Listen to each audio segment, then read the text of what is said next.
Corrie star Antony Cotton tells of his street strife. Antony Cotton has revealed how he has become famous in the homeless community thanks to his secret good deeds. While he filmed Dancing on Ice this year, the actor was simultaneously helping out a pal who was on the streets. His real-life experience with the issue has helped his latest storyline, which sees his character Sean Tully facing his own homeless battle. Antony says, "I never give homeless people money, but I always buy them a sandwich and a cup of coffee. This is a strange thing to say, but I am most famous among homeless people, airports and supermarket people. I've yet to pass a homeless person who didn't know my name."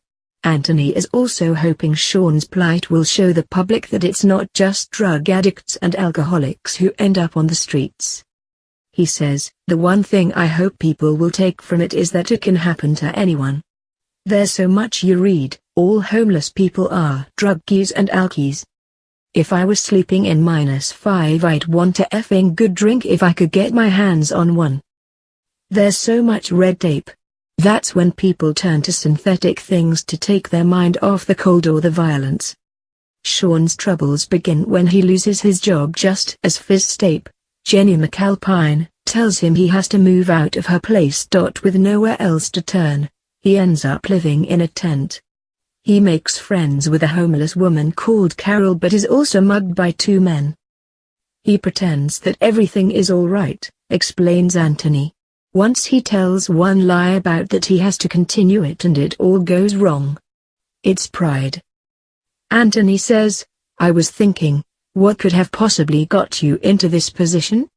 When I knew him, he had a missus, 2 kids, an Audi on the drive, and was self-employed.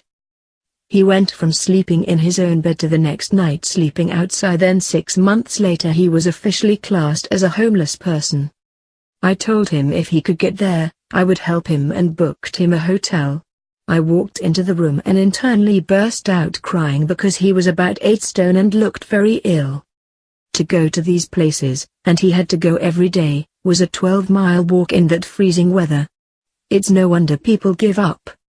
Turns out it's true, and very spookily it was the identical story.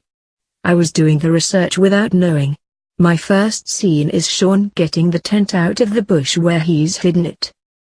I knew, because he'd done it, hid his tent and bag every day in order to survive.